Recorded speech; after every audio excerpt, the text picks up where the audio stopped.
नमस्कार भाई लोग, हम अजीत भोजपुरिया नया यूट्यूब चैनल बनेले बानी।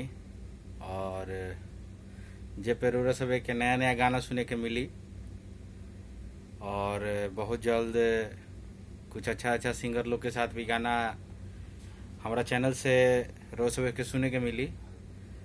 तो छोट भाई के छोटा सा रिक्वेस्ट बा कि रोरा सब है चैनल के सब्सक्राइब कर लीजा और प्यार दुलार दीजा।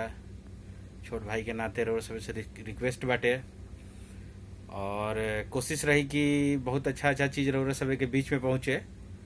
नया नया गाना, नया नया गायक लोग के साथ में रोरा सब के बीच में लेके आई। तो रोरा सब चैनल सब्सक्राइब कर ली और प्यार दुलार दीजिए अपना भाई के। जय भोजपुरी, जय बिहार।